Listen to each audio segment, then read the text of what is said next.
Boche Gold and Diamonds. Buy now, pay later. Marayamangalam government higher secondary സ്കൂളിൽ stream and tinkering ലാബുകൾ P Mammikutty MLA ഉദ്ഘാടനം ചെയ്തു. സ്കൂളിലെ വിദ്യാർത്ഥികളും അധ്യാപകരും ചേർന്ന് വികസിപ്പിച്ചെടുത്ത 100-ലധികം ശാസ്ത്ര പരീക്ഷണങ്ങളുടെ പ്രദർശനത്തോടെയാണ് ലാബുകൾ ആരംഭിച്ചത്.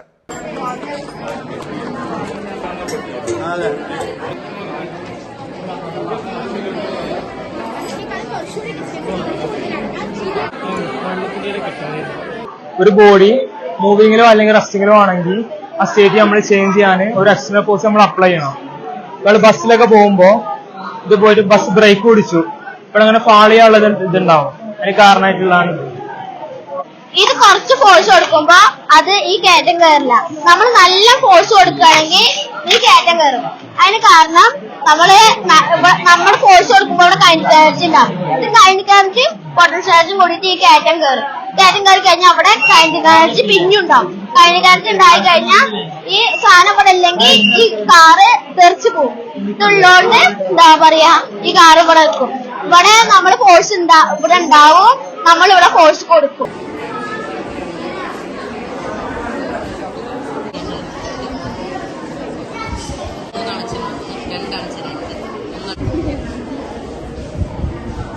ഇത് കൺവെർജിങ് കോൺകേവ് ലെൻസ് ആണ്.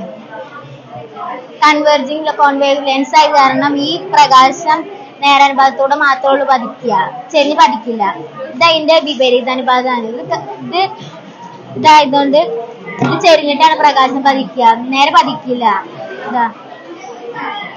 ആശ ലേ എക്സ്പൈസ്, C lab, pocket lab Voyager, pocket lab thermo, G force തുടങ്ങിയ മൊബൈൽ ഫോൺ അധിഷ്ഠിത ഉപകരണങ്ങളുടെ പ്രദർശനമുണ്ടായി. പ്രദർശനം കാണാൻ പാലക്കാട്, മലപ്പുറം ജില്ലയിൽ നിന്നുള്ളവർ പങ്കെടുത്തു. പ്രധാനാധ്യാപകൻ KC മുരളീധരൻ, പ്രിൻസിപ്പൽ മുഹമ്മദ് റഫീഖ് എന്നിവർ സംസാരിച്ചു. ടിങ്കറിംഗ് ലാബിന്റെയും സ്ട്രീം ഹബിന്റെയും ഉദ്ഘാടനമാണ് ഇപ്പോൾ ഇന്ന് നടന്നത്. അപ്പോൾ അതിനോടനുബന്ധിച്ച് ഈ 2 ലാബുകളും എങ്ങനെ നമ്മുടെ സിലബസുമായി ബന്ധിപ്പിച്ച് കുട്ടികൾക്ക് അനായാസമായിട്ട് ശാസ്ത്രപഠനം നടത്താമെന്നതിന്റെ ഒരു നല്ല ഉദാഹരണമാണ് ഇന്നത്തെ ഈ പ്രദർശനത്തിലൂടെ നമ്മളിവിടെ ഉദ്ദേശിക്കുന്നത്. അപ്പോൾ അവിടെ നിന്ന് ആ ടിങ്കറിംഗ് ലാബിലും സ്ട്രീം ഹബിലുള്ള ഉപകരണങ്ങൾ നമ്മുടെ പാഠഭാഗങ്ങളുമായിട്ട് നല്ല രീതിയിൽ ബന്ധപ്പെടുത്തി നിർമ്മിച്ച, കുട്ടികൾ അധ്യാപകരും ചേർന്ന് നിർമ്മിച്ച ചെറിയ ചെറിയ പഠനോപകരണങ്ങളുടെ ശാസ്ത്ര പരീക്ഷണങ്ങളുടെ പ്രദർശനമാണ് നടക്കുന്നത്.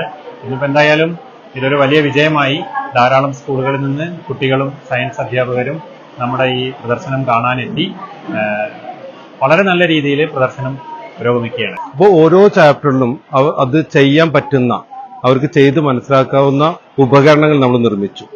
അങ്ങനെ ആ നിർമ്മിച്ച ഉപകരണങ്ങൾ ഓരോ കുട്ടിക്കും ചെയ്യാൻ പറ്റുന്ന രീതിയിൽ കുറെ എണ്ണം നിർമ്മിക്കുകയും അത് ക്ലാസ് എടുക്കുന്ന സമയത്ത് തന്നെ കുട്ടികൾക്ക് അത് ചെയ്ത് മനസ്സിലാക്കുന്നതിലൂടെ അവർക്ക് പാഠഭാഗങ്ങൾ പഠിക്കുകയാണ് ചെയ്തത്. അങ്ങനെ ആൾമോസ്റ്റ് ഫിസിക്സിന്റെ കാര്യം പറയുകയാണെങ്കിൽ +1 ഒന്നാമത്തെ ക്ലാസ് മുതൽ ഹയർ സെക്കൻഡറി രണ്ടാം വർഷം അവസാനത്തെ ചാപ്റ്റർ വരെ അങ്ങനെ ഒരു 30ഓളം ചാപ്റ്റർ വിവിധ ടോപ്പിക്കുകൾ പറയുന്ന ഭാഗങ്ങളുടെ എല്ലാ പരീക്ഷണങ്ങളും അവർക്ക് ചെയ്യാൻ കഴിഞ്ഞു. ഏകദേശം 250ഓളം പരീക്ഷണങ്ങൾ നമ്മുടെ ഈ ലാബിൽ ഡെവലപ്പ് ചെയ്തു. .view ന്യൂസ്, കാഴ്ചകളാണ് ലോകം, കണ്ടു തുടങ്ങുക.